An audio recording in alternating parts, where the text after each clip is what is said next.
Oi, turma! Mais um episódio por aqui. Eu tô passada, eu tô o dia todo pensando numa mensagem que eu recebi. Eu falei, vamos conversar isso no podcast, porque.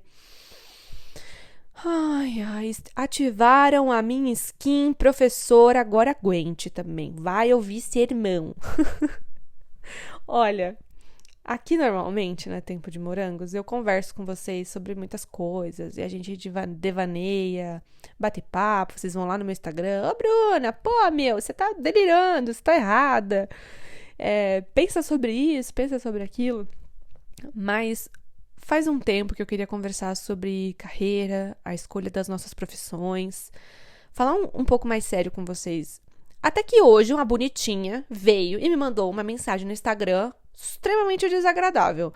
Que ela falou assim, sabe o que é? Eu tô querendo fazer enfermagem, mas eu tô me sentindo muito velha pra começar, não sei se eu deveria arriscar e blá blá blá. Aí eu falei, bom, deixa eu entrar aqui no perfil do Yoda, né? Porque eu vou encontrar uma pessoa verde enrugada com 110 anos.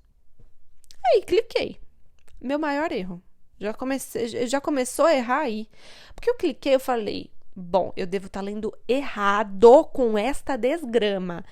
Tava lá escrito assim, Maceió, né, o lugar onde eu acho que ela mora, e 24. Eu falei, bom, 24 só pode ser o número da sorte dela, né? Não é a idade da bonitinha. Não é que se for ela vai me fazer passar nervoso. Aí eu fui confirmar. Falei, oi, bonitinha. Li aqui sua mensagem, que legal, enfermagem é um curso bom e tal, tal, tal. Tem uma amiga que é enfermeira. Só me confirma aqui um negócio, eu entrei no seu perfil e vi que você tem 24 anos. Eu tô ficando louca? Aí, gente, sabe o que ela me respondeu? Ela me respondeu assim, não, eu tenho 24. Eu falei, não é possível. Ativou a minha skin, professora. Agora vocês que vão ter que arcar com as consequências disso. Porque é o seguinte, não dá pra virar pra uma professora. Não dá pra falar num país tão desigual, igual ao nosso, que a gente tá velha pra alguma coisa que envolve estudo. Aliás, vamos falar sobre um negócio?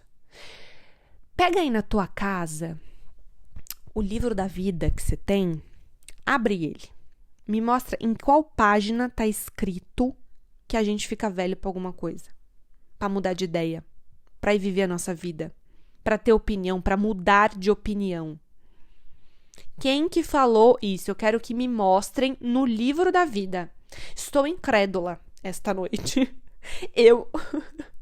O meu pijaminha de porquinhos, tá? Estou tendo que gravar um episódio, um podcast, que era pra gente estar falando de unha de cabelo. Coisas fúteis, tá? Isso aqui é um negócio que me desestressa e eu tô aqui estressada. Por quê? É um bando de gente quebrando os próprios sonhos. É um bando de gente com medo da própria vida.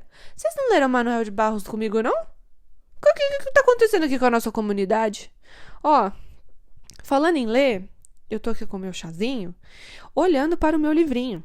Nós vamos ler... Nós... Gente, eu juro que eu fiz letras, né? Mas é que é a convivência. Nós vai. Ai, é muito bom falar nós vai, né? Tá. Nós vai, nós fomos. Brusa. Eu adoro a língua portuguesa. A gente tá lendo agora, em abril, Crime e Castigo, do Dostoiévski. Estamos tendo uma oficina de leitura com aulas de literatura russa. Eu trouxe uma professora convidada que é especialista em russo, morou na Rússia. Tá lindo esse trabalho! E a editora 34 tá com a gente também, dando desconto pros alunos. Tá lindo. Essa oficina tá maravilhosa. A gente tem algumas metas de leitura. E eu tô com soluço. A gente tem algumas metas de leitura já. As aulas são dia 13 de abril e dia 27. Vai ficar gravada pros alunos. Enfim, entra lá no meu Instagram pra você ver tudo. Eu realmente tô com soluço. Então, às vezes, eu vou pausar aqui. Bom... Ok, vamos conversar sobre as nossas carreiras. Inclusive, aqui no livro Crime e Castigo, você vê uma pessoa, né, num grau de psicologia muito forte na narrativa, repassando e revivendo memórias, dores, aflições. É um livraço, inclusive, gente. Ontem eu fui dormir 4 horas da manhã lendo esse negócio. E eu acordo às 7. Mas ok. Tô cansada. Aí me vem uma bonitinha falando que tá velha pra fazer faculdade. Ah, não. Olha, eu acho que os astros, eles estão meio que brincando com a minha cara. Não dá pra gente perpetuar certos tipos de cultura. Isso aí eu acho que entra até no Bauman, lá na modernidade líquida, sabe? Porque a gente vive uma sociedade tão imediatista que se aos 17 anos, especificamente, você não souber o que você quer fazer para o resto da sua vida, e se isso não for entrar no escritório, bater um ponto, estar com um blazer e um sapato social, também é um sinônimo de fracasso, sabe? E eu acho que é a pior morte que tem. Sabe? Quando você morre e você ainda tá vivo. O Manuel de Barros, ele é cirúrgico naquele poema que assim é: não aguento ser um sujeito que apenas puxa válvulas, acorda às 6 da manhã, apenas puxa válvulas, bate o ponto, compra pão e blá blá blá. E aí ele termina assim: eu não. Eu penso em renovar os homens usando apenas borboletas. Essas borboletas do final são muito sintagmáticas, porque elas mostram mesmo a importância da gente olhar para a nossa vida, refazê-la. Imagina viver uma vida inteira igual, sendo a mesma pessoa, não podendo mudar de opinião, não podendo recalcular a rota. Se a beleza da vida, se a graça de viver é estar ali, no jogo, jogando, a gente, sei lá, fica assistindo alguém jogar? Não! Se a vida fosse um jogo, com certeza eu ia querer ser um dos peões. Porque eu quero estar lá, no tabuleiro, vivendo, aprendendo. E colocam na nossa cabeça, enterram na nossa cabeça os nossos sonhos, sabe? E eu não tenho muito, eu não fiz roteiro, eu devia ter feito, mas eu queria falar com vocês sobre a minha carreira. E ouça, assim, com carinho, porque eu também tenho um certo problema ao falar de estudos. Hoje em dia eu acho que a palavra certa é problema. Eu vi a Conceição Evaristo levantando essa bola e eu vou levantá-la também. A gente está num momento histórico um pouco complicado. Eu também não aguento mais viver momentos históricos, tá? Oh, meu Deus do céu. Mas beleza. É criado no nosso imaginário que estude que você chega lá. Primeiro, ninguém te fala onde que é essa tal linha de chegada. Segundo, o que é chegar lá? E terceiro, será que é só estudar mesmo? Porque assim, gente, se eu tivesse só estudado e esperado as oportunidades caírem no meu colo, eu ia estar sentada esperando, tá, amor? Não ia ter esse rolê todo assim, de um monte de porta se abrindo, não, meu amor. Você tem que ir lá na porta, às vezes, bater, pedir. Você tem que ir lá na porta, às vezes, dar um chutinho pra ver se a porta abre. Você tem que tentar trocar a chave. Não dá pra ficar sentado esperando. Então, é um pouco complexo falar que é só estudar que a gente chega lá. Porque é um discurso meritocrata, porque também nesse universo acadêmico, no planeta Terra, né? Existe o quem indica, existem muitos aparatos por trás de uma carreira de sucesso. E normalmente quem vem de baixo tem recursos de quem veio de baixo. Mas beleza. Vocês já ouviram o episódio Pais Ausentes, então vocês sabem que, enfim, eu fui criada só pelo meu pai foi barbeiro, eu sou ali uma das primeiras pessoas a se formar na faculdade, na pós-graduação eu sou a primeira pessoa da minha família, e, enfim, o meu pai lutou muito, muito, muito, muito pra eu me formar, assim, eu ficava nesse quarto, eu tô na casa dele, eu ficava nesse quarto sentada, no chão, porque eu não tinha nenhum móvel nessa casa. E eu ficava lendo. Eu pegava os livros da biblioteca da escola onde eu estudava, trazia para casa, lia, ia lá, devolvia. Os livros, eles me formaram. Eu ficava sozinha em casa aos 8 anos. Então, eles me deram tudo. Conselhos, repertório de mundo, experiências. Porque uma garota trancada dentro de um apartamento com 8, 9, 10, 11, 12, 13, 14, 15, 16, 17, 18, não ia aprender nada da vida. E os livros me deram essa oportunidade. Então, logo cedo, eu já fui trabalhar, mas com 19 anos eu já estava dentro da educação. Eu entrei na faculdade aos 17 e eu tenho esse local de muito privilégio. Eu nunca tive dúvidas sobre o que eu queria ser. E eu tenho até uma pequena vírgula.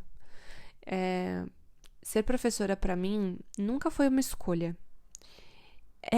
Era a minha saga, era a minha sina, era o meu destino fatídico. Vocês acreditam em destino? Porque eu não tenho dúvidas de que o meu destino era esse.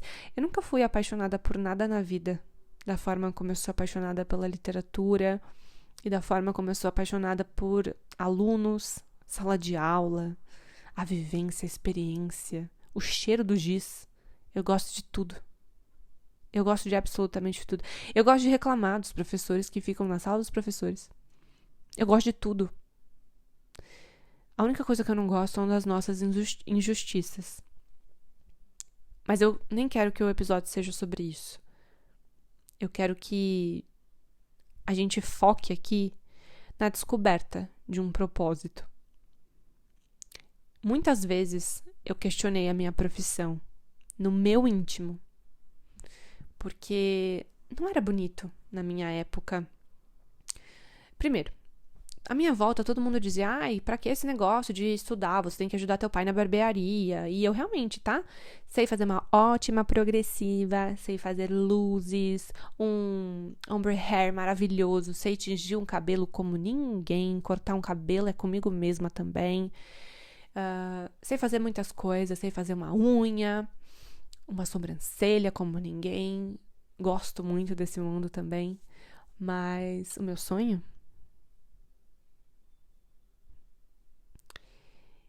era óbvio. Sempre esteve estampado na minha cara. Eu queria ser professora. E não foi por ver alguma professora, porque na minha história, assim, os professores sempre me desencorajavam, aliás. Não faz isso, você tem boas notas, vai fazer medicina, vai fazer não sei o quê. E eu dizia, não, eu quero isso.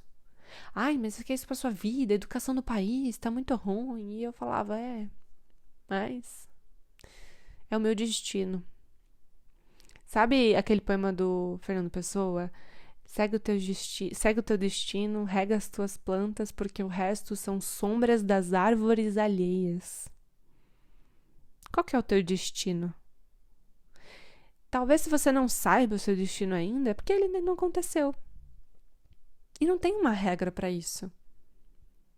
A gente fica o tempo todo lutando contra esse tal livrinho da vida cheio de regras que nem existem.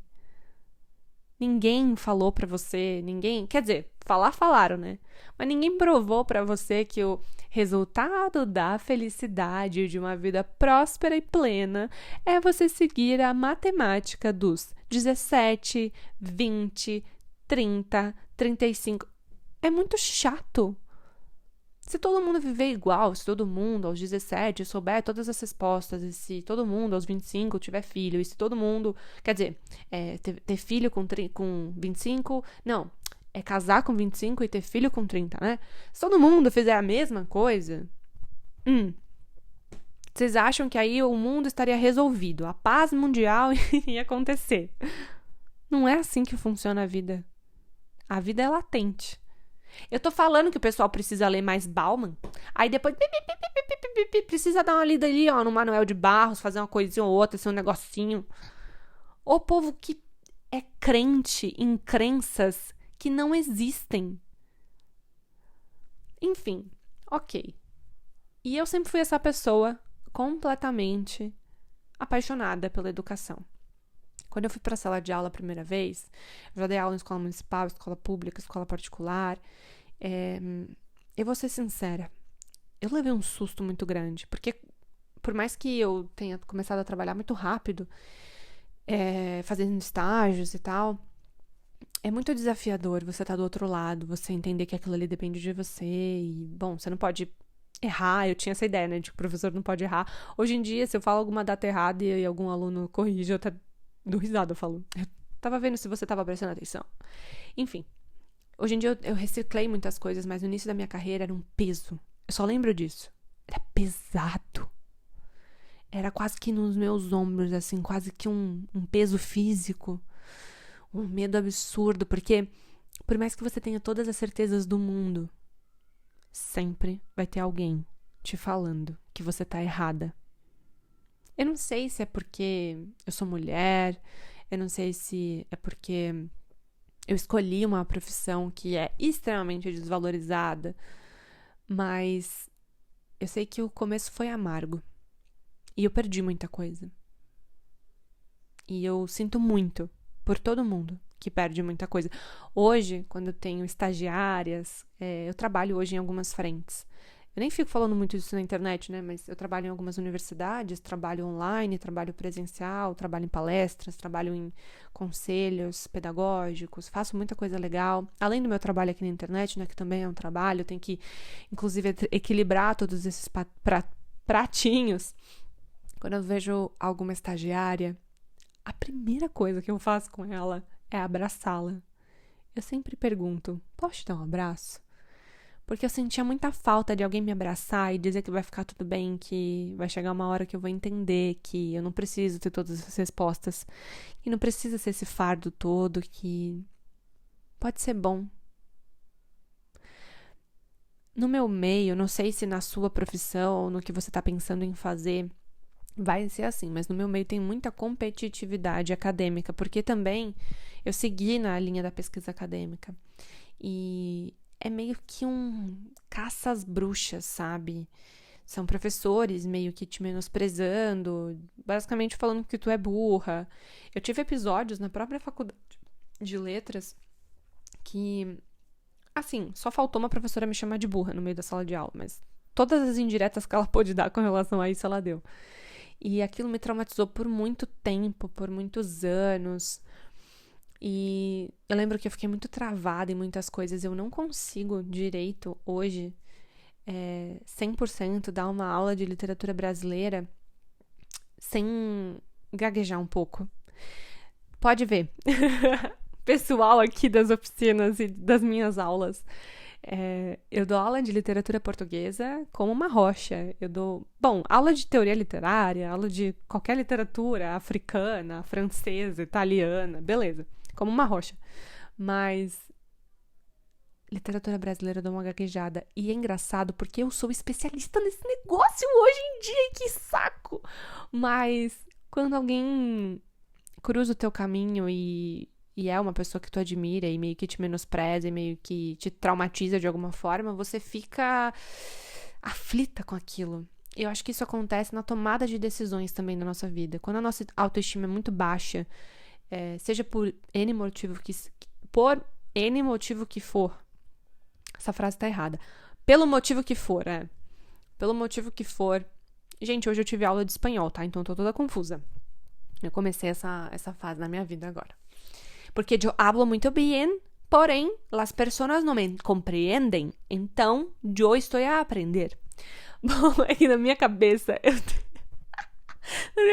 eu falo espanhol, tá?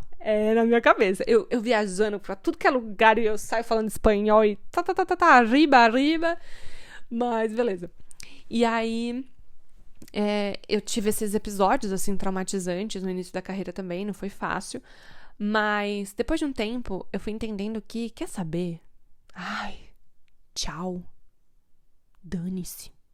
Posso falar isso aqui no episódio? Pode, né? Dane-se. Adoro essa palavra.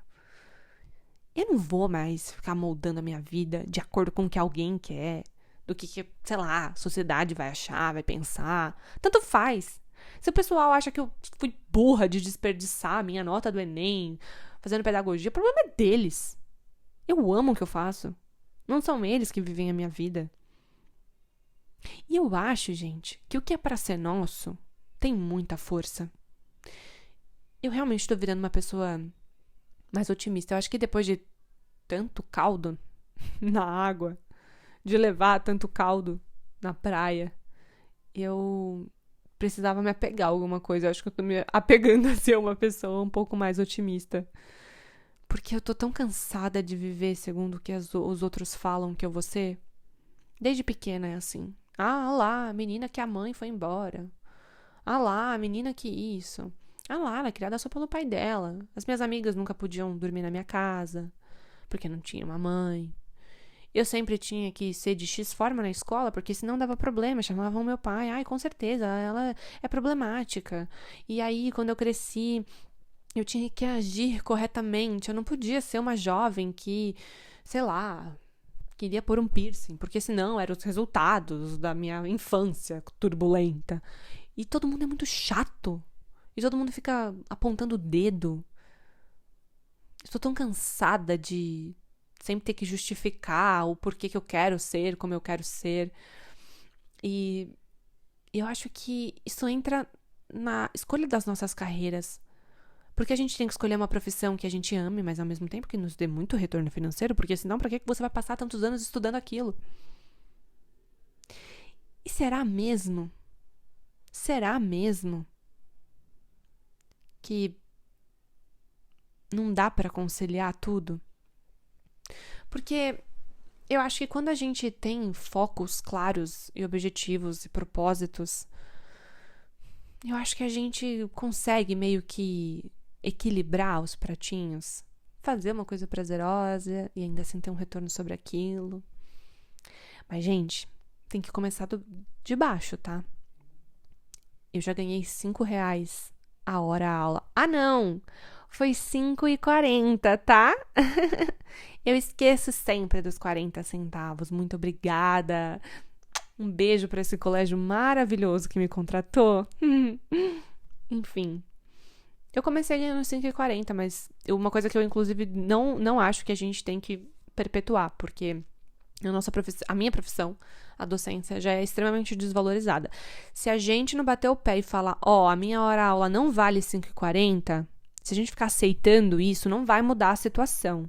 Então, tem que olhar também para a forma de tu não menosprezar a tua carreira, sabe? E hoje em dia eu vejo que, na verdade, o contrário tá começando a acontecer, assim. Como é que eu vou... Eu vou ter que dar um exemplo, Eu conheço... Eu tenho um amigo... Vamos lá. Vamos mudar as coisas. Eu vou ter que falar em códigos.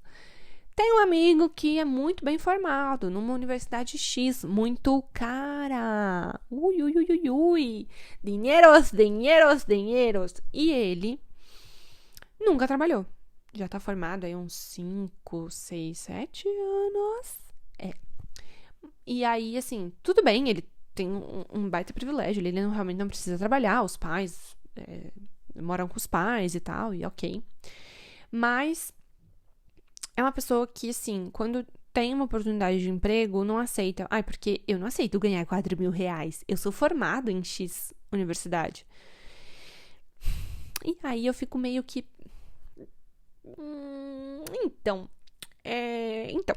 como é que eu vou explicar, né? É complexo. Porque assim, gente... queria eu ter começado com um salário desse, sabe? Porque da mesma forma como eu, você, ciclano, fulana, beltrano, podemos ser formados na melhor universidade de não sei aonde, muitas outras pessoas também são. Então, assim, não é a coisa mais exclusiva do mundo, sabe? O que eu tô querendo dizer é que existem os dois polos, né? De tu também não desvalorizar a tua profissão, mas também tu colocar o pé no chão e falar assim, meu amor, eu preciso trabalhar, né? As contas, elas não se pagam só porque eu sou formada em alguma coisa, assim, ou... é o que a Conceição Evaristo estava falando. A gente tem que tomar cuidado com o papo da meritocracia, do tipo, estude que você chega lá. Porque, primeiro, lá é um lugar imaginário. Não existe esse lugar. Segundo, não é só estudar. Se eu pegar aqui todos os meus diplomas e eu ficar sentadinha, meu amor, eu vou ficar sentadinha. Ninguém vai vir bater aqui na porta da minha casa e falar: com licença, senhora, toma aqui uma oportunidade de emprego. Não, gente. Às vezes você tem que ir lá, bater na porta dos outros, tem que dar uma chorada, tem que trocar a chave, tem que dar um empurrãozinho, um chute. Chutar a porta e falar: abre, desgraça. Às vezes você precisa ir atrás da oportunidade. E eu acho que tem uma crença limitante que colocam na nossa cabeça. Assim, eu não sei qual é a tua realidade em específico, mas como eu cresci sempre ouvindo que eu não devia ficar pensando nessas besteiras, que eu devia era ajudar meu pai no salão, por N, X, Y, Z, e lá, eu, por muito tempo, eu fiquei ocupando uma posição na minha carreira do tipo: ai, eu devo ser muito, muito grata, porque pelo menos eu consegui e tal, e nananã, e eu só, sabe, um doce. Só que assim, no caso, eu tenho que querer mais. Eu tenho que olhar sempre o próximo degrau. Se eu quero, eu tenho que tirar essa mentalidade do tipo: eu vou ficar só aqui porque aqui já era muito mais do que eu mereci. Sabe essa crença de merecimento que vão colocando aos pouquinhos na gente? É aquela coisa, né? Ai, o meu namorado, ele assim, ele zoa de mim, ele me bate e ele faz isso e aquilo, mas eu tenho certeza que ele gosta de mim. Cara, o teu namorado gostar de você é o mínimo. Vocês estão entendendo? E eu acho que essa questão da autoestima... essa questão da autoestima pegou muito na minha vida, assim, em diversas outras áreas. Como, por exemplo, nessa área amorosa, né? Você vai aceitando migalhas e migalhas porque, afinal, eu tenho certeza que a pessoa me trata bem. Tipo, pô, a pessoa te trata bem ao mínimo, sabe? E pô, é o mínimo que você possa sonhar novos sonhos, independente da idade que você tenha, cara. Como que... Gente, eu tô passada até agora que a menina me escreveu, letra por letra, que ela se sentia atrasada pra começar uma faculdade de enfermagem. Em que momento? O que deve ter falado pra essa pessoa, sabe? Isso é um crime fazer isso com uma vida. Eu acho que toda vez que uma pessoa é limitada dessa forma, sei lá, o Manuel de Barros, ele tem uma síncope. Ele quase que volta e fala: vocês não leram nada do que eu escrevi, desgraça. Porque não é possível que uma pessoa seja tão cortada. E eu tenho esse é o meu calcanhar de Aquiles. Por eu ter sido muito cortada, muito podada, e eu sempre tinha que ser a pessoa perfeita pra não dar mais motivo ainda. Nossa, hoje em dia, quando eu vejo isso, olha, se... É muito difícil se colocar na vida do outro, né? Porque envolve questões financeiras, envolve questões emocionais, envolve apoio, porque eu posso não ter o apoio de ninguém, mas eu sempre tive um baita apoio do meu pai. Eu acho que é difícil falar o que você faria na situação, né? Mas eu acho que hoje, a Bruna, mais madura e tal, eu não teria medo de ir para uma nova profissão, se eu quisesse, sabe? Eu não teria essa... Pra mim não ia ser assim, nossa, tipo... Meu Deus, uma nova profissão. Pra mim seria... Uhul, é nóis! Valeu, galerinha. Tô partindo daqui para uma melhor. Um besito. Até mais. Hasta la vista, baby. Sabe? A gente tem que, às vezes, olhar pra vida mais assim... Cara, vamos curtir isso aqui? Vamos tentar? Claro, com os pés no chão, eu não tô falando pra vocês fazerem dívidas. Pelo amor de Deus, meninas. Eu sempre falo isso nesse podcast, né? Faça tudo que você quiser, tudo que você tiver vontade. Menos dívidas. É a única coisa que você não pode fazer. Tá? A gente não é feliz no cheque especial. Esse é o ponto da vida. Esse é o limite. Basicamente, esse é o limite. Mas, tirando esse limite, a gente tem que olhar um pouco mais pra vida com brilho, com vontade de viver. Cara, você tá aí, pô, na mó luta, tal. Pô, eu tô em 24 anos, eu tô aqui, eu pago minhas contas, eu sou adulta, tal. Beleza. eu quero fazer uma faculdade agora. Meu Deus, minha filha, vai. Mas você vai que eu vou estar lá te aplaudindo na porta da tua faculdade. Me chama. Primeiro dia de aula. Bruna, eu vou ter o primeiro dia de aula aqui, ó. Eu vou lá na porta da tua faculdade. E eu vou estar lá batendo palma pra você entrar naquela sala de aula. Tem que viver mais assim. Ouvindo o que a gente quer. Sabe? Gente, ó. Não é se comparando não, tá? Mas tem um monte de gente charlatona nesse planeta, não tem não? Todo dia sai um bobo e um otário de casa. Eu acho que é isso. Porque o que tem de gente charlatona por aí... não dá. Você aí querendo fazer as coisas certinhas, se formar, estudar, ter um emprego bacana, sabe? Assim, pô, na humildade do negócio e tal. Com medo. Enquanto esse bando de charlatão, esse bando de bobão aí, sem vergonha na cara, esse povo sem vergonha. O povo é sem vergonha. Então não tem que ter medo.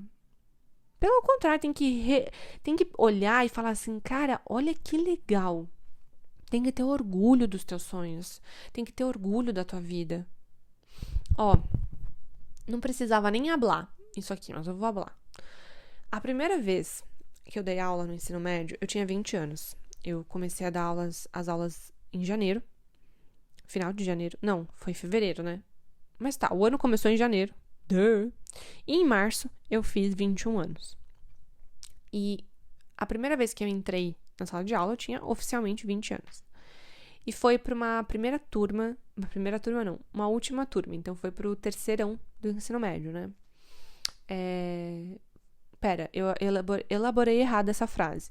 Eu já tinha trabalhado com alfabetização e letramento, fundamental e tal. E aí, fui para uma nova escola. E essa nova escola me contratou como professora do ensino médio, que para mim foi um susto, porque eu tinha ido pra vaga de ensino fundamental.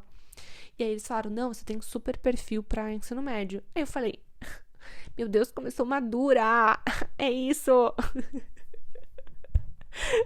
Eu falo rindo hoje em dia, tá? Porque eu realmente achava que eu era madura aos 20 anos. Não tinha uma amiga pra contar, né? Beleza. Hoje eu acho que eu era só uma louca mesmo, aleatória, mas beleza. Aí eu fui dar essa aula sempre com muita responsabilidade, muito acompanhamento, porque como eu me sinto muito insegura em muitas coisas, eu sempre peço feedback pedagógico da coordenação, de trabalho, de amigas. Normalmente, agora nas universidades, as aulas que eu gravo e tal, eu peço sempre pra coordenação olhar, aprovar, ver se eu não me passei, eu passo roteiro de aula, porque eu acho que eu ainda tenho um longo caminho para ser uma boa professora, sabe? Eu sou muito orgulhosa do que eu faço. Eu acho que realmente eu faço bem, porque eu falo com amor. Eu falo com paixão. Eu demorei um tempo para assumir isso. Eu falo, pô, não, beleza, eu sou boa nisso aqui. Mas me dá 40 anos pra você ver se eu não vou estar muito melhor. Eu não vejo a hora de fazer 30. Eu não vejo a hora de fazer 40 pra poder falar, puta, caraca, aprendi pra caramba na profissão e hoje eu sou boa nisso aqui, sabe? Bater no peito e falar, eu sou boa nisso aqui. Mas enfim, quero também que o processo aconteça, sabe? E isso eu tô falando independente da idade em si, né? Porque como eu comecei cedinho, seria nesse princípio. Mas com o tempo, eu digo, acho que com o tempo você se torna um bom profissional, né? Porque você tá sempre estudando, tá sempre pesquisando, tá sempre observando, sendo observada, aceitando feedback. Então, assim, eu acho que esse é o ponto. Mas o que eu tava falando é que nesse primeiro dia de aula, eu sou capaz de virar pra você e narrar como eu tava respirando o cheiro daquela sala de aula. Como os alunos estavam sentados, eu posso te falar nome por nome de cada um dos alunos, porque eu nunca mais esqueci. Eu posso falar o tênis que cada um estava usando, como eram os materiais à disposição da sala de aula. Eu posso falar que estava meio frio. Eu posso falar de tudo, do clima, de como eu estava me sentindo, de como eu transpirava pela mão, de como eu tentava arrumar o cabelo. Eu posso falar a grade inteira que eu passei para eles no primeiro dia, de como ia ser as nossas notas, como seriam os treinos para o vestibular, como seria a disciplina. E o principal, foi a primeira vez na vida. Olha, eu fico emocionada. Eu não sei porquê, mas às vezes eu tenho vergonha disso, mas eu acho que é realmente uma coisa bonita. Foi a primeira vez na minha vida que eu pisei numa sala de aula e disse: nós vamos ter aula de modernismo. E nessas aulas a gente vai falar de Fernando Pessoa. O Pessoa, ele fez muito por mim, tanto que é o único autor que eu tenho uma tatuagem dedicada, tá? Eu tenho no braço esquerdo escrito Desassossego, porque eu fiz a minha primeira pesquisa dentro desse livro, o livro do Desassossego, enfim. E por conta dessa turma também. Essa turma amava o livro do Desassossego. Virou uma piada nossa a palavra, desassossego, enfim, é tudo. E essa tatuagem me lembra tudo isso. Me lembra não só Fernando Pessoa, mas essa turma e especificamente esse dia. Porque no final da aula, quando eu tinha explicado tudo pra eles, e eu acho que eu dançava pra falar, porque eu tava tão feliz. Sabe quando você fala meio que se balançando assim? E eu falei pra eles no final da aula, assim que tocou o sinal, eu fui pra porta e eu abri a porta e eu falei: ai, finalmente, eu posso sair daqui porque eu acabei de ser a professora que eu sempre quis ser. Vocês acabaram de me formar. E eu lembro que eles saíram junto comigo, assim, no corredor, e eles falaram: nossa, que legal que você vai dar aula pra gente. E eu acho que foi a primeira vez na minha vida, eu sei que é horrível falar isso, mas foi a primeira vez na minha vida que eu consegui respirar, porque eu tinha tanto medo de que todas as pessoas ao meu redor tivessem certas e de que eu não poderia fazer isso, que eu não poderia, que eu não era suficiente pra me tornar o que fosse. Não tô nem falando professora, mas só o fato de você ser subjugado o tempo inteiro, determinista, sabe? Ah, você nasceu em tal lugar, então você vai ser sempre assim, você nunca, sabe? E é bizarro, porque São Paulo, eu nasci em São Paulo. São Paulo é a terra da oportunidade. Pra todo mundo, cara. Pra todo mundo. Mas pra mim nunca foi. São Paulo sempre foi horrível comigo. Péssimo. Não tenho nem como explicar, mas aquele momento foi... Eu queria poder tirar uma foto do meu rosto. Porque eu acho que eu nunca fiquei tão aliviada na minha vida como eu fiquei aquele dia dentro daquela sala de aula, abrindo aquela porta e falando: posso ir. Eu posso ir porque eu consegui, sabe? Então, eu queria pedir pra você, assim como uma amiga mesmo pede pra outra: não se importa. Se você quer fazer alguma coisa, se você já descobriu o que você quer fazer, você já tá, sei lá, 50% na frente. Então para de se sentir atrasada, porque não é sobre o que as outras pessoas já fizeram, é sobre o que você tá construindo agora. O 50% que você tá evoluindo agora não é em comparação comigo, em comparação com a tua família, em comparação com a fulana ou a ciclana ou com quem quer que seja, em comparação com o que você já foi antes. Não é sobre quem eu sou em comparação a X pessoa. É sobre quem eu sou agora em comparação a quem eu era 5 anos atrás, há 2 meses atrás. A gente tem que parar de podar os nossos sonhos, de acreditar na gente, de ter autoestima, de falar: cara, eu faço isso daqui bem. Por que é errado falar isso? E na docência existem muitos problemas, gente. Muitos problemas educacionais, muitos problemas políticos, muitos problemas financeiros. Os professores não são bem remunerados. Nem de longe a gente recebe o que a gente deveria receber, as horas que a gente fica em casa corrigindo prova, as horas que a gente fica ouvindo desaforo, né? Eu acho que isso também devia contar no ponto, tá? Porque o que a gente fica ouvindo de desaforo de pai de aluno, vocês não têm noção, inclusive dos alunos dentro de sala de aula, tá?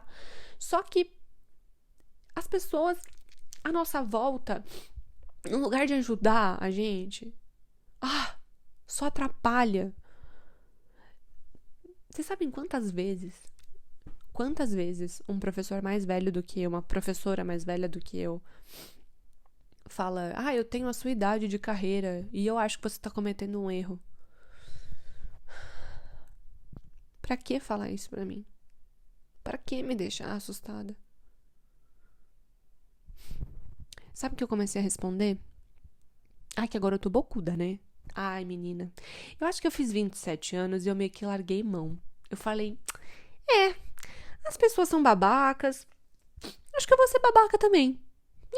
Já que tá todo mundo sendo babaca de graça, né? Se é de graça, eu vou ser, né? Porque se tivesse que pagar, aí não ia rolar. Mas como é de graça, eu comecei a falar, pode ficar tranquila.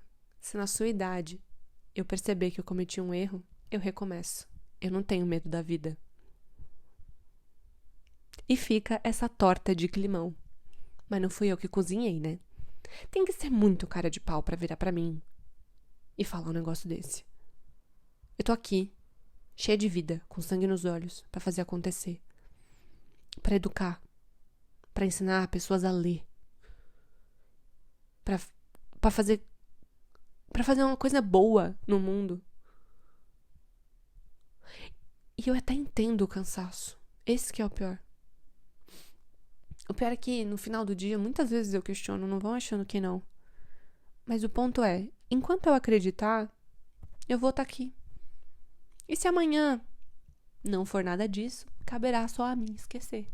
Porque eu vou sobreviver. Sabe? Por que a gente não pode amanhã acordar e falar, não quero, vou trocar, mudei. Muitas vezes eu tenho roupas favoritas, camisas favoritas pra dormir. E às vezes eu acordo e falo, não quero mais essa roupa, eu devo lá e dou ela embora. É claro que com a vida não é tão simples, mas quem falou que a gente nunca pode mudar de opinião, que a gente não pode recalcular a rota da nossa própria vida? Gente, não pode ser assim.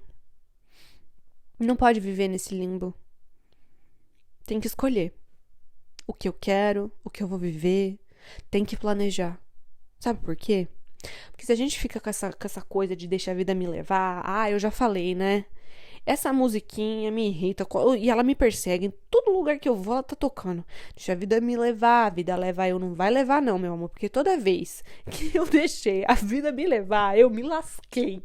Então agora eu não vou deixar mais não. Eu vou aqui planejar, eu vou pensar nos meus boletins, na minha conta de água, no meu aluguel. E o que eu puder estar fazendo aqui pra ser feliz, eu vou fazer. Eu vou fazer porque eu tô cansada. Olha, eu tô cansada de ser triste. Juro. Cansei. Bati a cota. Falei, não quero mais.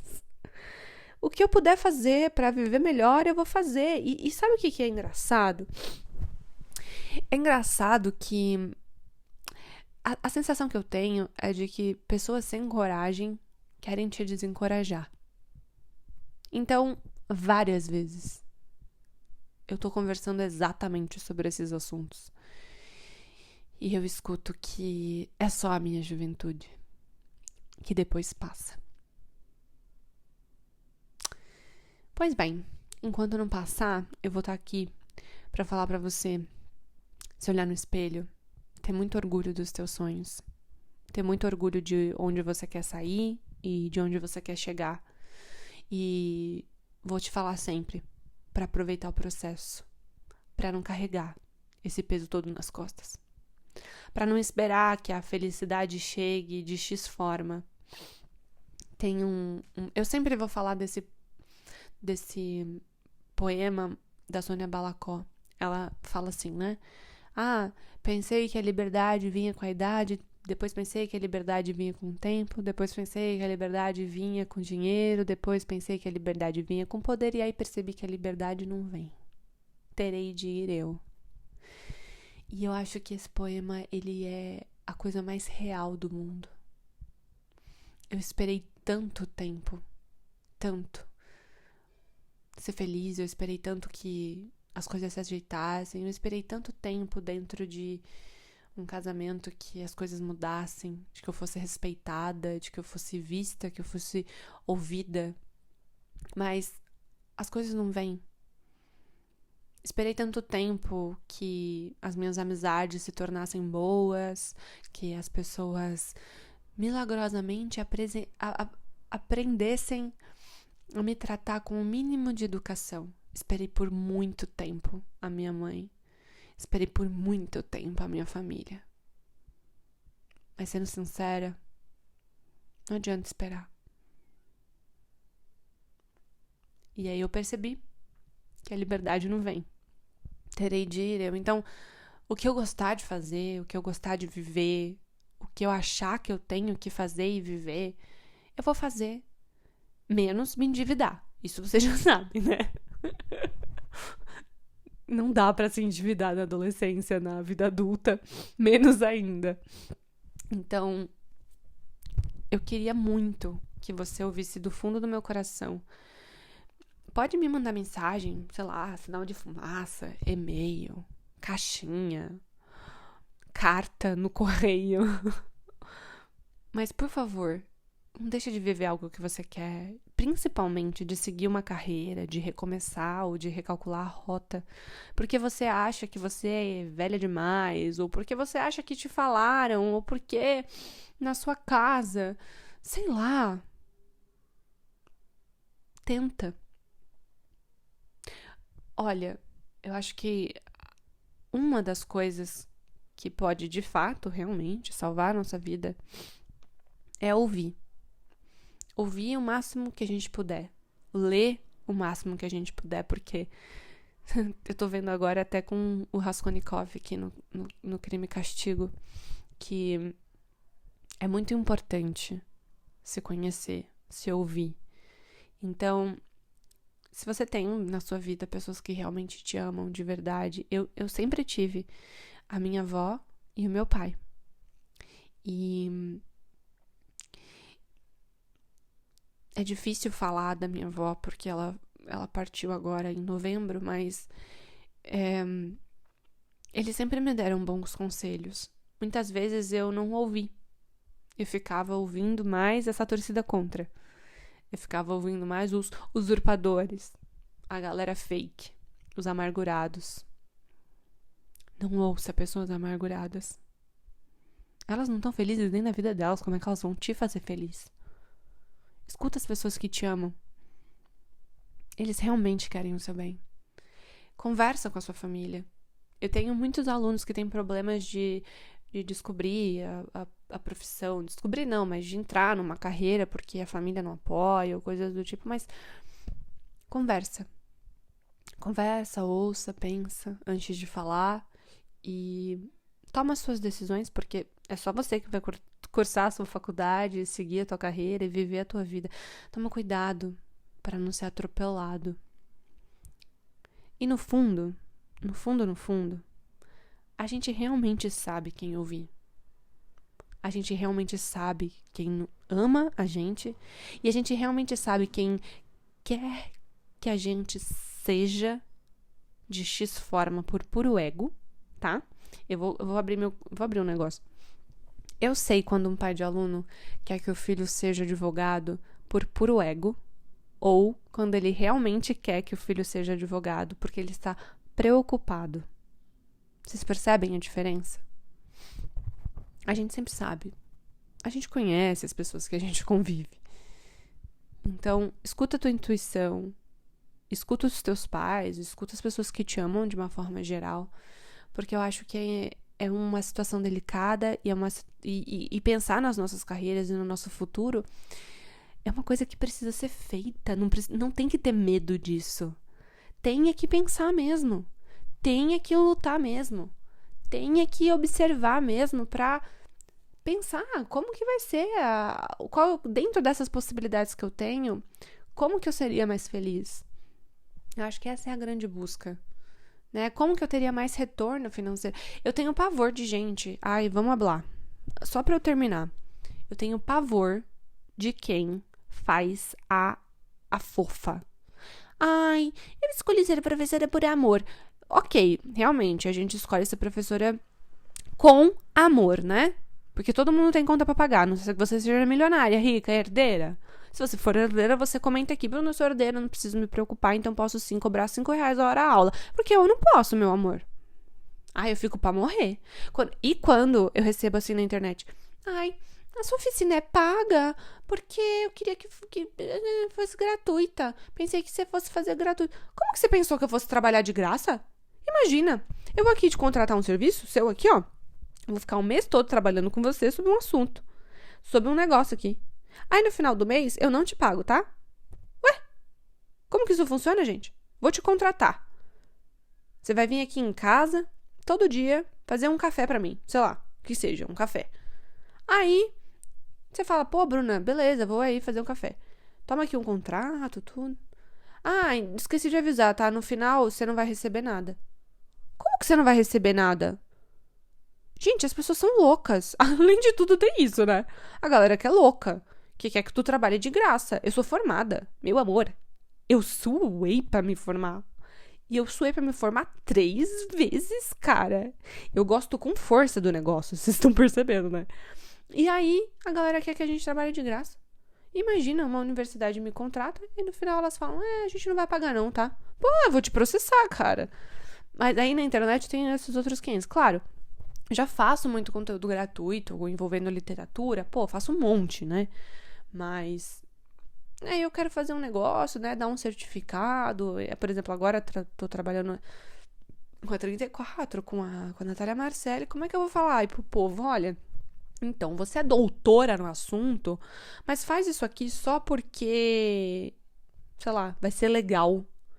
Dá uma aula aqui. Pega o seu trabalho e dá ele de graça. Pô, gente, isso não existe. Da mesma forma que, sei lá, uma pessoa que vende camisa não vai ficar distribuindo camisa. Eu não posso ficar distribuindo aula desse jeito, né? Quando eu for rica, aí, com certeza. Mas já tenho muito conteúdo gratuito. Já tem séries gratuitas. Já tem um monte de coisa gratuita porque eu sou consciente. Mas assim, não dá pra ficar trabalhando de graça, né? E ainda tem esse outro lado da minha profissão, pelo menos, né, meio desvalorizada, que eu vejo que as minhas amigas psicólogas também passam um pouco por isso, né, do tipo, ai, você vai cobrar pra conversar com as pessoas? Não. Eu não posso ouvir um negócio desse, gente. O meu olho esquerdo automaticamente fecha e tilta. Ele automaticamente pisca. Porque me dá nos nervos, dá vontade de pegar a pessoa, chacoalhar e falar, Mona, você tá maluca. Sabe? E aí, não. Eu nem vou me estender sobre esses assuntos, que isso me estressa num nível. Ai, meu Deus, a gente não pode cobrar pelo nosso trabalho, tem que trabalhar de graça. É o fim. É o fim. Esse é o Brasil do Brasil. É o fim. Não é possível. Bom, tudo isso pra dizer que, sei lá atrás eu queria muito que alguém tivesse me falado que é possível sim, que a gente tem que ter muitos cuidados, muitas ressalvas, muito cuidado com esse discurso meritocrata do é só estudar que você chega lá, como a Conceição Evaristo fala pra gente, mas eu acho que dá pra fazer as coisas com carinho e tem que dar pra gente sobreviver nisso, né? Não dá pra viver achando que acabou. Que a gente não pode recalcular a rota, que tá tarde pra alguma coisa, que eu não posso escolher a profissão X ou Y. Você pode. Acredita nos seus sonhos e... Enfim, gente, esse foi o episódio, porque hoje eu fiquei muito preocupada. Eu já recebi várias mensagens desse tipo, mas hoje eu fiquei muito preocupada mesmo, porque é uma menina de 24 anos. Ontem eu tinha 24 anos, sabe? E eu sei que a gente tem muitos medos, mas não pode acreditar neles. A nossa mente, né? Sempre falo isso aqui também. Bom, turma, foi isso. Um beijão. Até o próximo áudio longo. E não acredita na torcida contra. Vamos acreditar na torcida a favor. É isso. Beijo.